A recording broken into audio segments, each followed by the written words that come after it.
네, 안녕하십니까?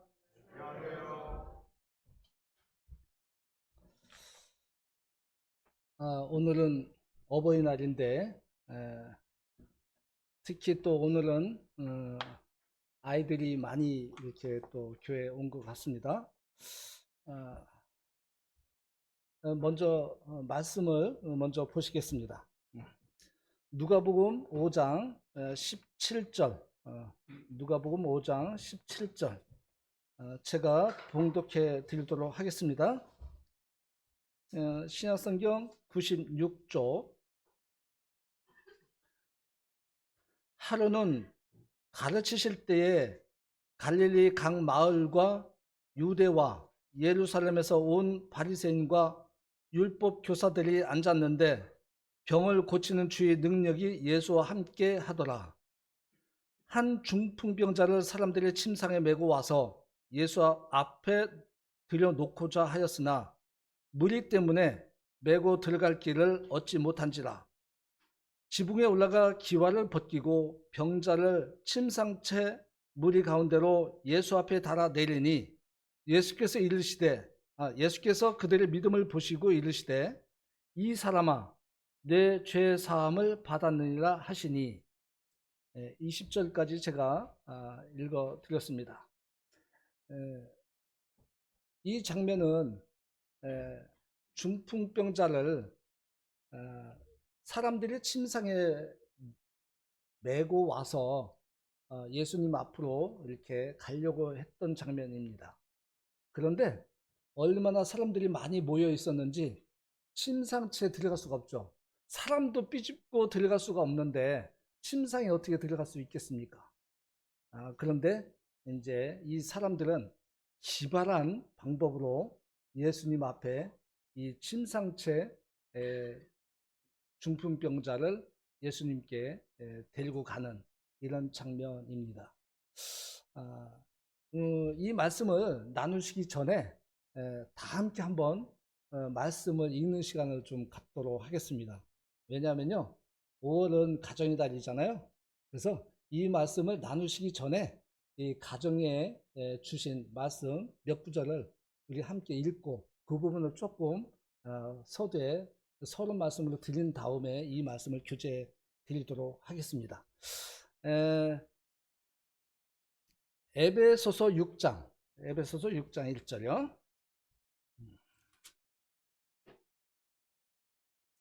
에베소서 6장 1절부터 4절까지 다 함께 이 말씀은 다 함께 좀 읽었으면 좋겠습니다. 6장 1절 찾으셨으면 시작. 자녀들아 주 안에서 너희 부모에게 순종하라. 이것이 옳으니라. 내 아버지와 어머니를 공경하라. 이것은 약속이 있는 첫 계명이니 이로써 내가 잘되고 땅에서 장수하리라. 또 아비들아 너희 자녀를 노엽게 하지 말고 오직 주의 교훈과 훈계로 양육하라. 네, 한 소절 더 보겠습니다. 골로새서 3장 21절.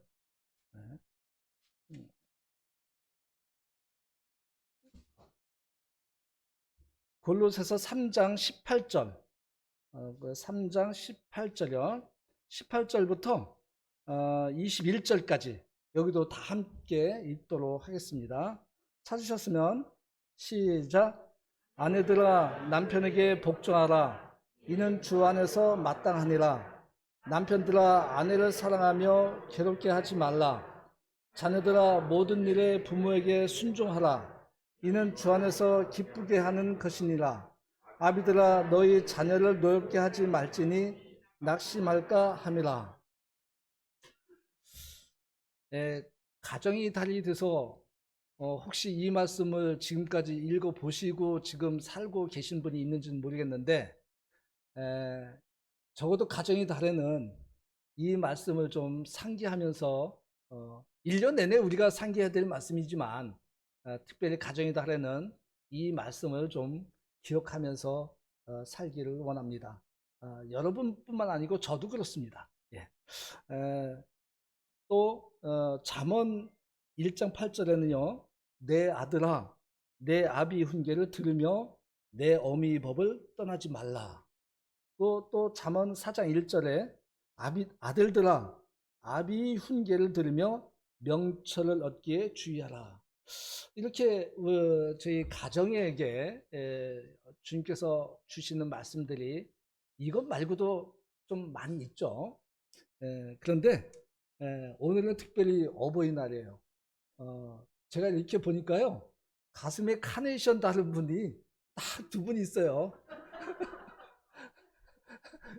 우리 저 멀리 부에서 오신 이 부분 또 있나요?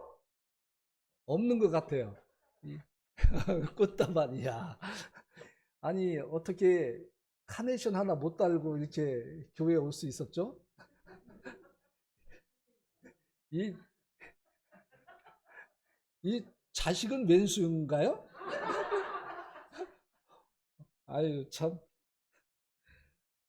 우리 어렸을 때 이 카네이션은 이제 한 송이씩 그 가슴에 달아드린 적이 있었는데 더 어렸을 때 이 꽃이 그렇게 흔하지 않은 시대에는요 종이꽃을 접어서 이렇게 달아드린 적도 있죠. 혹시 종이꽃을 접어본 그런 경험들 있으시죠? 예. 이것도요 집에서 접기보다는 유치원에서 또 학교에서 접어서 집에 가져와서 엄마 아빠한테 이렇게 달아주는 이런 일들이 있었어요. 저도 종이꽃을 받은 기억이 있어요. 참 이렇게 우리는 흘러가는 세대 또 이렇게 어, 꽃을 받아야 되고 달아야 되는 이런 부모님의 세대로 흘러갑니다. 그런데요, 이 가정의 달에 제가 좀 들려드리고 싶은 일화가 좀 있어요. 혹시 이어령 선생님이라고 들어보셨나요? 아시나요? 이분이 지난 2월 26일 날 이제 세상을 떠났는데 이분이요, 하나님이 부르심을 받고 소천했다고 하는 거예요.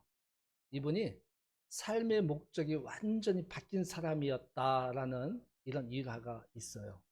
이분은 예수님을 영접하고 그 이전의 삶과 완전히 바뀐 삶을 살았다 하는 이런 이야기가 좀 있어요. 그런데 이분이 아마도 자기가 죽을 것을 알고 이렇게 준비를 했던 것 같아요. 죽음이 임박하기 전에 어떤 기자하고 인터뷰를 했는데 인터뷰에 뭐라고 했냐면은 나에게 30초만 주어진다고 한다면이라는 이런 말씀을 했대요. 30초만 다시 주어진다고 하면 이 말은 뭐냐면 과거에 자기가 실수했던 것, 잘못한 것을 만회할 수 있겠다는 이런 의미로 이렇게 30초를 언급을 했다고 합니다. 이분은 글을 쓰는 사람이었어요. 문학 평론가이기도 하고요. 그리고 이분은 초대 문화부 장관을 지낸 분이래요. 초대 문화부 장관이라고 하면 옛날에 노태우 대통령 때 직제 개편을 정부 조직 개편이 되면서 문화부가 처음 이렇게 만들어질 때 그때 문화부 장관을 했다고 하는 이런 분이에요. 이분이 어느 날요 글을 쓰는 사람이기 때문에 이 글을 쓰는 사람은 어떤 영감을 받아 쓴다고 하잖아요.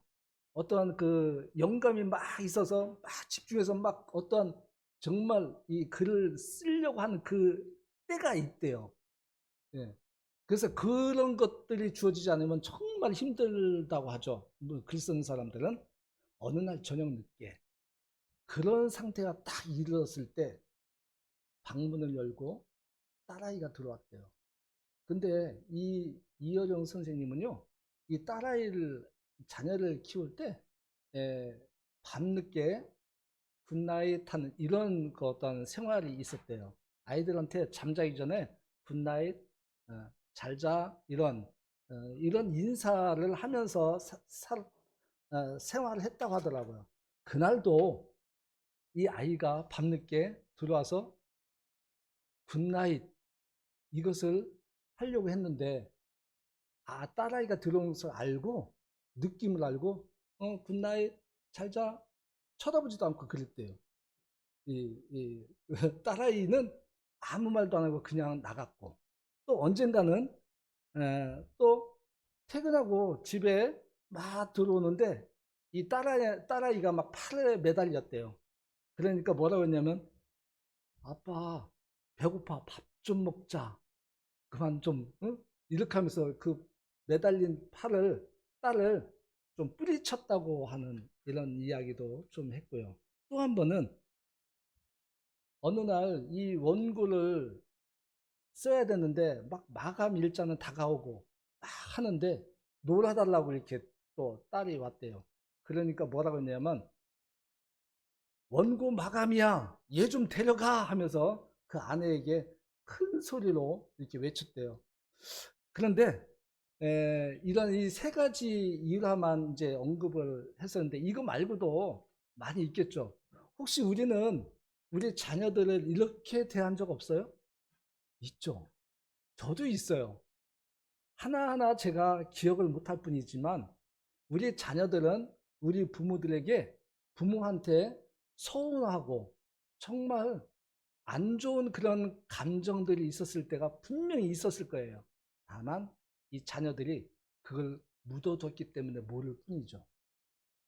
묻어두는 것은요, 부모가 묻는 게 아니고 자녀들이 묻어요. 왜요?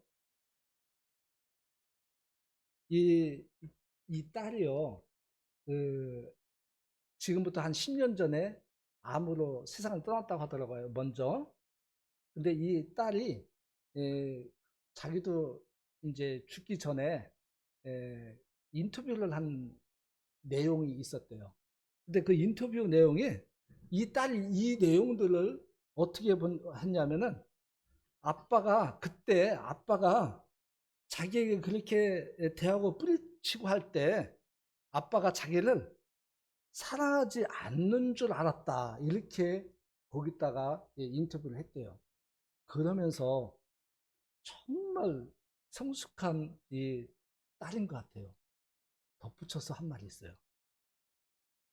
그러면서도 아빠가 사랑을 표현하는 방식이 달랐을 뿐이지, 이런 아빠를 두둔하는 이러한 인터뷰 내용을 그렇게 기록을 읽었다고 합니다.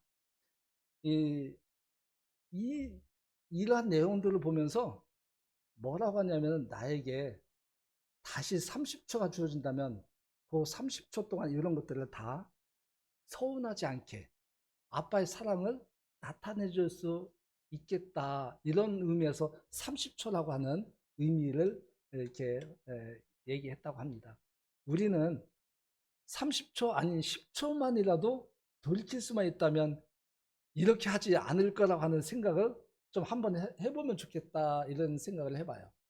우리는 우리도 모르게 자녀를 노엽게 하지 말라고 했잖아요. 노엽게 하는 거 별거 아니에요. 정말 작은 일로 인해서 아이들은 좀 부모에 대해서 서운한 감정, 이런 것들이 누적이 되면 그럴 수 있다, 이런 생각을 해봐요. 그런데 에, 이분은 딸아이 때문에 예수님을 영접하게 됐다고 하는 사실이에요. 이 딸아이가 처음에 이제 이 암 투병을 했다고 하더라고요. 그러면서 이분은 미국에서 제법 잘 나가는 출세한 사람 중에 한 사람이었대요. 뭐 미국에서 검사도 하고 변호사도 하고 뭐 여러 가지 이러한 어, 큰 이런 일들을 하던 분이었는데, 에, 이분이 예, 우리나라에 좀 제법 유명한 정치인하고 결혼했다가 5년 만에 이혼한 분이에요. 이 딸이. 그러다가 미국에 건너가서 미국에서 또 재혼을 했는데 또 이혼을 하고, 이렇게 두 번씩이나 이혼한 딸이에요. 두 번씩이나 이혼했는데 뭐가 그렇게 또 그 딸을 그 딸답게 이렇게 사랑할 수 있었을까, 이런 생각도 좀 해볼 수 있는데, 이 부모가 자식을 사랑하는 것은요, 우리 주님께서 우리 사람들을 사랑하는 것과 정말 다를 바가 없는 내리 사랑에 대한 이런 표본 같아요. 이 자녀가 어떤 상황에 처해 있든지 간에 부모의 사랑은 변하지 않죠. 어려우면 어려운 대로, 또 좋으면 좋은 대로, 환경과 여건에 상관없이 여전히 사랑하는 마음이 우리 부모의 심정이죠.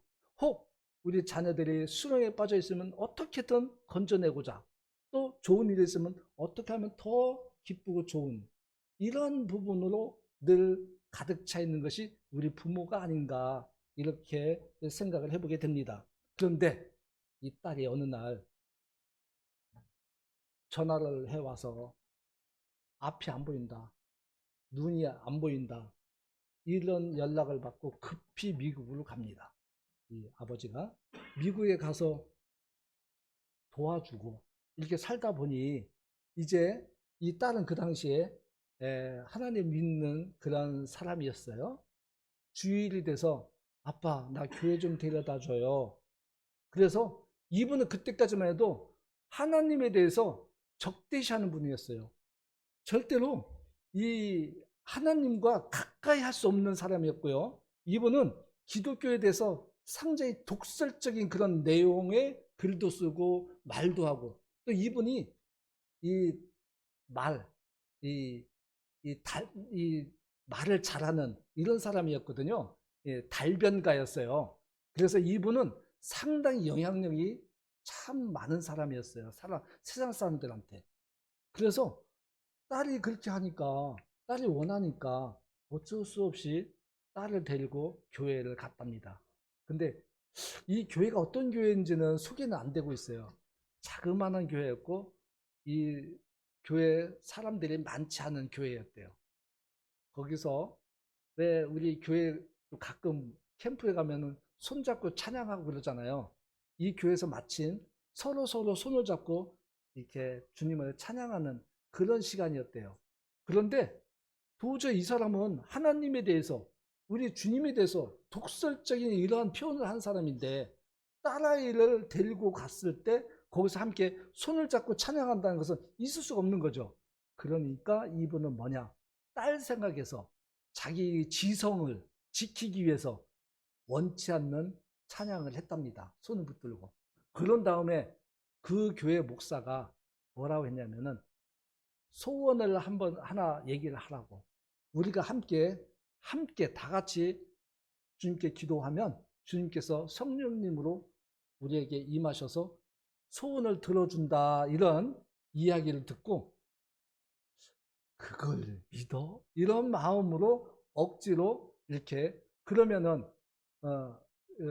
소원을 말하겠다고 하면서, 소원이 뭐냐, 우리 딸아이의 이 눈 보게 해달라고.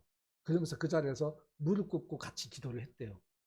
그런데요, 놀랍게 이 눈이 보이기 시작한 거예요.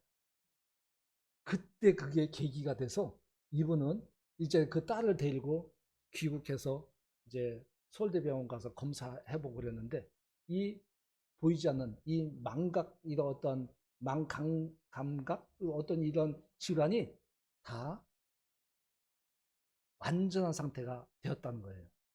그래서 그때부터 이 지성인, 이런 게 있어요. 지성인은요, 따지고 자기 어떠한 그런 것들이 있잖아요. 계산을 하잖아요.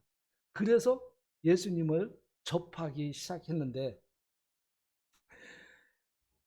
이분은 손을 잡고 찬양하고 막 기도 제목 내놓을 때 창피한 마음 들었었다는 거예요. 자기가 지금까지 했던 그런 행위에 대해서, 그런 비교하면서. 그런데 무릎 꿇고 처음 기도했을 때 들어주셔갖고 그렇게 됐다고 하는 거예요. 그래서 이분은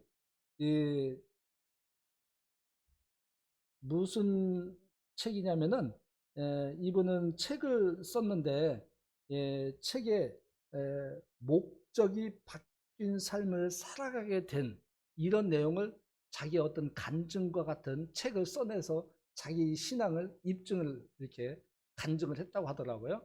그래서 그런 것을 보고 세상 사람들이 깜짝 놀랐다고 합니다. 이어령 저 사람은 절대 하나님을 믿을 사람이 아니었는데, 라는 그 사람의 행위, 행동, 그 사람들이 가지고 있는 여러 가지 이런 것들, 이론적인 것, 이런 것들이 완전히 뒤바뀌어졌기 때문에 그렇게 됐다고 합니다. 그러면서 그는 자기가 구원받은 것은 전적으로 하나님의 선물이었다고 하는 이런 고백을 했다고 합니다. 그러면서 자기가 예수님을 믿게 된 것은 딸아이의 병이 고쳐짐으로 해서 내가 믿은 건 아니다. 이렇게 또 고백을 했대요. 그러면서 뭐라 하면은 진짜 기적은 병 치료가 아니다. 왜? 병이 치료가 되면 성경에서도 죽은 사람이 살아나고 병자가 낫고 하는 이런 장면들을 많이 있죠. 결국에는 뭐였어요? 그 사람들 다 죽잖아요. 이것을 이분이 깨달은 거예요.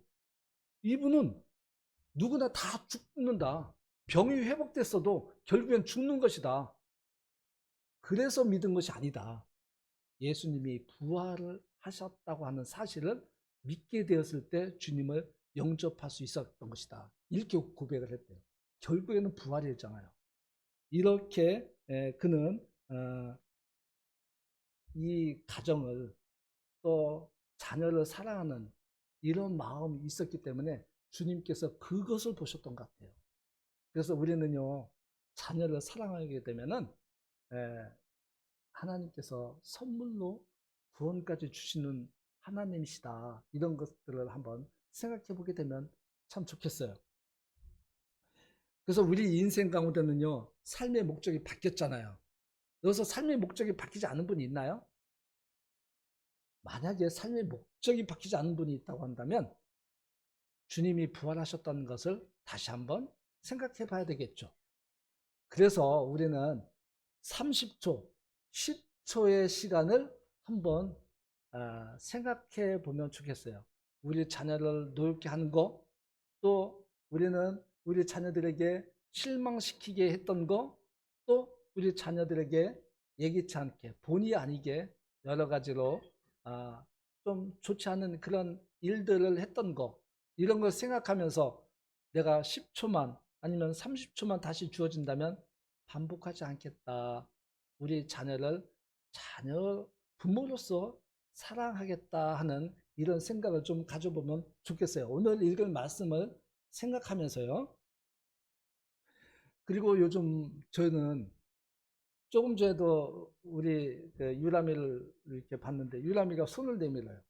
이 아이들이요, 손을 내밀기 시작하면 왜 이렇게 이쁜지 모르겠어요.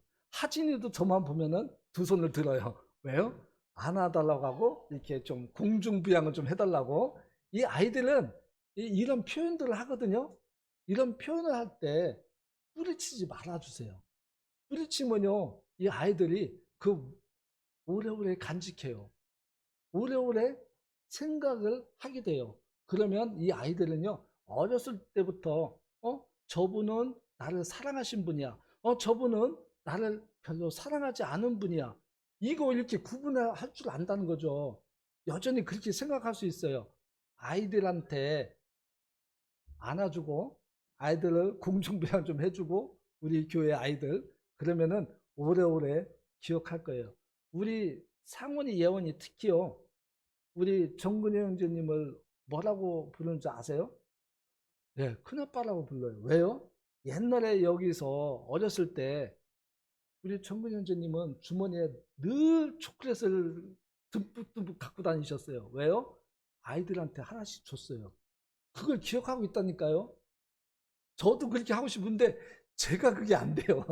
저도 그거 하고 싶은데 잘 안 돼요. 이거 이런 뭐든지 간에 우리 교회 아이들을 사랑할 수 있는 이런 표현, 이것은요 정말 아름다운 거예요.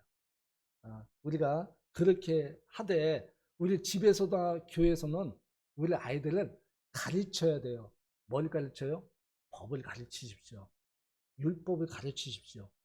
다만 사랑으로 가르쳐 주시면 이거 뭐 정말 좋죠. 야, 아이들한테 우리는 그러잖아요. 사랑의 매 이걸 가르쳐야 된다고.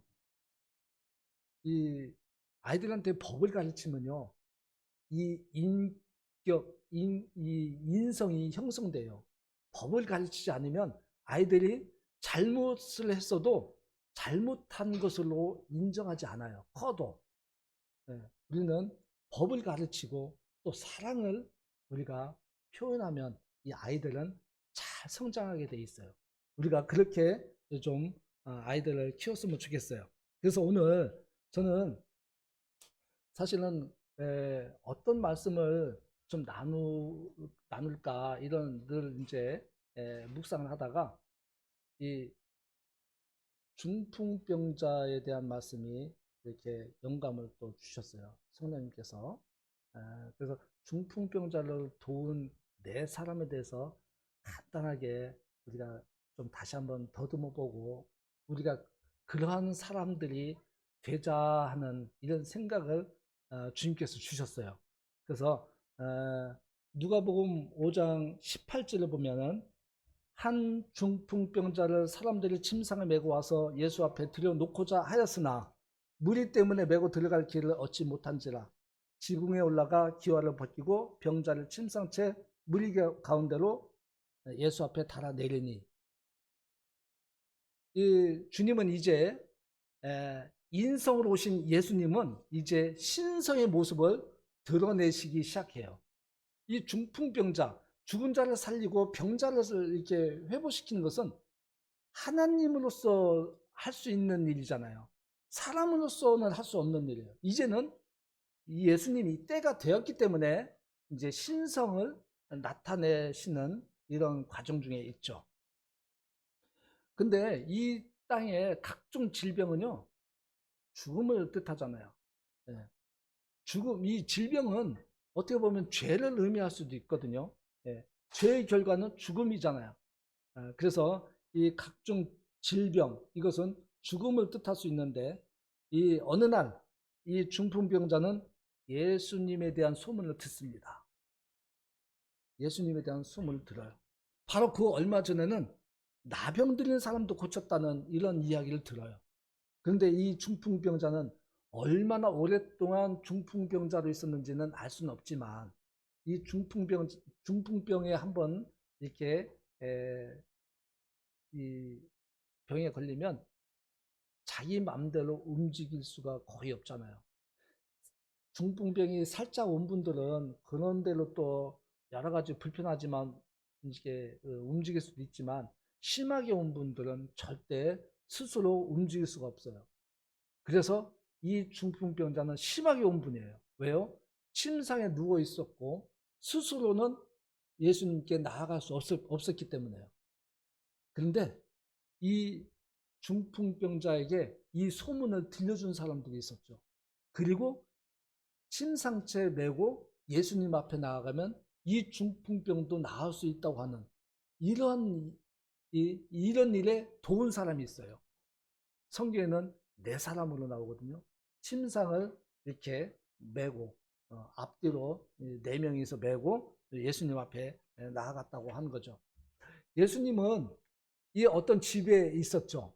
근데 그 집은 사람들이 입구부터 쫙 이렇게 몰려 있어서 침상에 들어갈 수가 없죠. 그런데 지붕으로 올라가서 지붕 뚜껑을 구멍 내고 구멍이 있는 뚜껑을 열고 그 침상을 내려놨다고 하는데 이 지붕 뚜껑 있나요? 우리 대한민국에 지붕 뚜껑이 있는 집 있어요? 없죠. 저는 뚜껑 있는 집이 어디 있어? 뚜껑을 어떻게 열었지? 그러면 막 어떻게? 그래서 제가 막 찾아봤어요. 그 이스라엘에 이, 이, 이 갈릴리 이런 주변에 건축물이 어떻게 되어 있을까? 이렇게 좀 찾아보고 하니까 이 지역은요, 여름에는 덥고 습하고 겨울에는 춥고 그래서 이 여름 나기를 위해서 돌로 집을 대부분 짓는데요. 이 돌로 집을 지을 때 지붕을 구멍을 내놓은대요. 여름에 무더운 날씨 때문에 지붕의 뚜껑을 열어서 환기, 시원한 바람 이렇게 해서 여름 나기를 위해서 그렇게 지었다고 하는 거예요. 참고적으로요, 건축물을 그렇게 지었다고 하면은 예수님은 마리아의 아들 목수가 아니냐 이 말씀 기억나시죠? 예수님은 목수라고 표현되고 있는데 성경학자들은 여기저기서 이렇게 성경학자들은 보면요. 목수라고 번역된 것은 조금 잘못된 것이 아니냐 이렇게 이제 그 성경학자들은 보통 얘기를 하거든요. 예, 그 킹제임스 흥정역에도 목수로 번역되어 있어요. 예, 우리말 성경 다 이렇게 따져봐도 다 목수로 이렇게 번역이 되어 있더라고요. 그러면 목수가 맞지 않을까? 저도 이제 이렇게 생각을 해봤는데 이 지역, 이스라엘 지역은요, 이 건축물이 대부분의 돌로 지어진 집이에요. 나무로 지어진 집은 거의 없대요. 혹시 우리 이스라엘이나 뭐 이런데 그뭐 혹시 다녀오신 분들을 한번 이야기를 들어보면요, 대부분의 오래된 집들 이렇게 보면은 다 돌로 지어진 집이에요. 나무로 지어진 집은 별로 없어요. 그리고 예수님이 자랐던 그 나사렛 그 동네는요, 좀 척박한 땅이에요. 우리나라 같이 이렇게 나무숲이 우거진 지역이 아니에요. 그리고 나무도 있다 하더라도 이 목재로 쓸 수 있는 나무가 거의 없는. 그래서 만약에 나무집을 지어야 한다 하면은 다른 외국에서 수입해서 지어야 될 정도로 이렇게 나무가 빈약하다는 거죠. 근데 예수님은 목수였다고 기록하고 있어요. 좀 이런 부분은 또 성경학자들은 얘기를 할 때 목수보다는 건축가로 이렇게 좀 번역이 됐으면 좋았지 않았을까 이렇게 얘기를 하더라고요. 이 성경을 보면 여기저기 이제 찾아보면 왜냐하면 목수와 건축가는 조금 다르잖아요. 예. 건축가는 뭐 돌이나 여러 가지 이런 재료를 가지고 건축하는 이런 것이고 목수는 오직 나무로 가지고 하는 것을 목수라고 하잖아요. 우리 교회도 목수 두 분 계시잖아요. 예. 그 지금 우리 이제 나무나 돌이나 철제 이런 것도 사용해서 뭐 이렇게 집도 짓고 수선도 하고 하시지만 대부분의 목수는 나무를 다루시는 분들을 목수라고 표현하죠. 네. 어쨌거나 우리 주님은 그런 상태에 있었고요. 이 침상을 메고 온 이 사람들, 네 사람들은 정말 이 중풍병자에게는 너무너무 고마운 사람들이었어요. 정말 너무너무 고마운 사람들이었어요. 며칠 전에 제 이제 이 말씀을 준비하면서 식탁에서 집에서 얘기를 했어요. 어머니, 이 중풍병자에게는 이 침상을 메어준 이 네 사람을 엄청 나는 고마운 사람들로 표현하고 싶은데 어머니한테는 고마운 사람이 있어요? 누가 있을까요? 있지. 누구요? 나에게 주님을 믿도록 도와준 사람들. 평생 지금도 잊지 않아. 이렇게 말씀하시더라고요. 여러분 혹시 내가 예수님을 믿을 때 스스로 믿은 분 있어요? 스스로 그냥 내가 갈구하고 찾고 성경에 있다가 정말 이런 분들은요 아마 만에 한 명 있을까 말까 할 정도일 거예요. 분명히 어떤 그런 걸 추구했다 할지라도 내 스스로 구원에 이를 수 있도록 그렇게 하나님이 우리들에게 그렇게 길을 열어 주셨다면은 이 땅에 하나님 말씀에 모순된 점이 있죠. 전도자가 필요 없죠. 전도자를 주신 것은 우리들에게 그 길을 열어줄 수 있는 그러한 방법이었어요. 그렇기 때문에 아마 어쩌다가 특별히 하나님이 계시를 받고 정말 하나님이 특별히 우리를 사랑하신 분이 있어서 그렇게 혼자 스스로 구원받으신 분이 혹 있을지는 모르겠지만 대부분의 모든 사람들은요, 내가 예수님을 믿기 과정까지 도와준 분들이 있다는 거죠. 처음에는 물 뿌리고, 갈고, 밭을 갈고, 뭐 씨를 뿌리고, 여러 가지 이런 과정들 속에 저도 있어요. 저도 기억나는 사람들이 여럿 있어요. 한 사람만이 아니에요. 여러 사람들이에요. 그래서 우리가 이 예수님께 나오기까지 어느 특정한 한 사람이 있을 수 있는 분들도 있겠지만 한 사람이 아니더라고요. 저 같은 경우에. 많아요. 그리고 그 과정이 어느 날 딱 아니에요. 여러 날 엄청난 그러한 정성들이 모아서 저를 오늘 이 자리에 예배자로 저를 자녀로 삼아 주셨더라고요. 이 교회 한 지체로 삼아 주셨더라고요. 이 건물, 여러분 이 건물에 우리 기둥이 이렇게 두 개 크게 보이죠?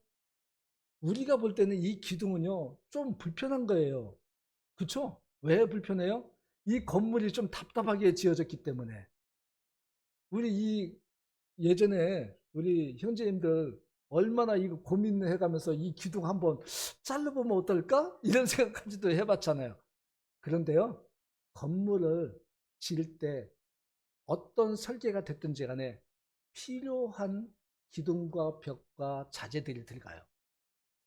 필요해요. 어떤 때는 우리에게 불편한 것이 있다 할지라도 필요하게 설계되고 지어지는 거예요. 이 교회에 우리 하나하나 성도들 다 지체로 주님께서 불러주셨어요.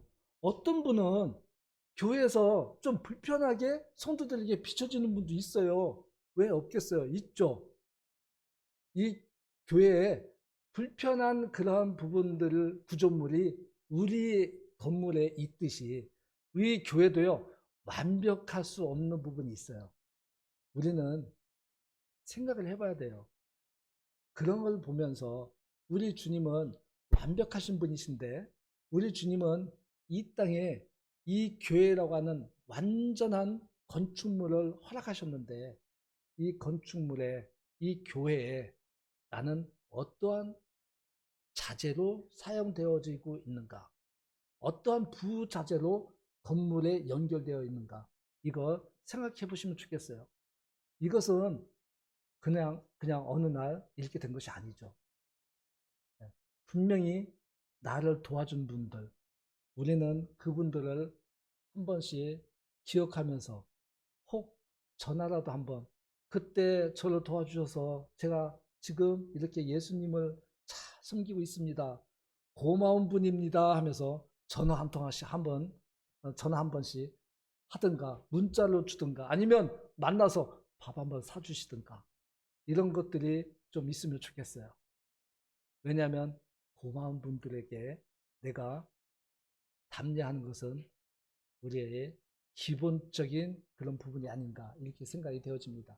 우리가 세상에서도 작은 일로 인해서 나를 도와준 분들 우리가 답례를 하잖아요. 우리의 영적인 부분 이런 것들 우리가 좀 그렇게 감사하는 마음. 이 전제는요 전적으로 주님께 드리는 가운데 있어야 돼요. 주님께 감사하고 주님께 찬양하고 그런 가운데 있어야 되는 것이지 그냥 날 도와준 사람 그런 것만 생각하시면 안 되고 그래서 우리는 이 땅에 주님께서 주님이 반석 위에 세워주신 이 교회의 지체라고 하는 사실 그리고 우리는 여기에 늘 함께하고 있는 이런 사실을 생각하시기를 바랍니다.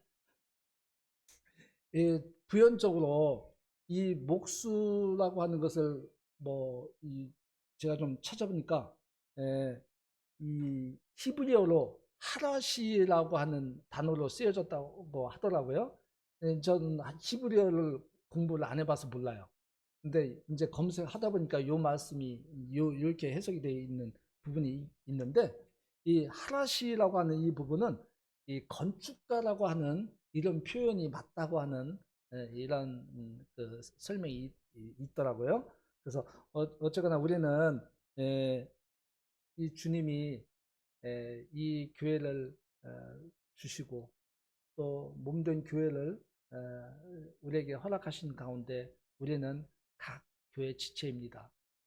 이 가정의 달에 우리 가정부터 바로 주님의 이름으로 세워가고 또 사랑하고 또 용납하고 용서하고 또 그런 가운데 이것이 교회에 그대로 연결돼서 교회가 하나된 마음으로 혹 우리가 불편해지는 이런 기둥들이 있듯이 혹 우리에게는 지체들은 불편한 부분들이 있을 수 있어요.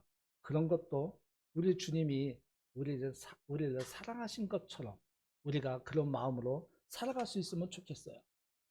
그럴 때 이 교회는요, 정말 주님이 원하시는, 주님이 바라시는 그러한 사랑으로 우리는 나아갈 수 있다. 이렇게 생각이 되어집니다.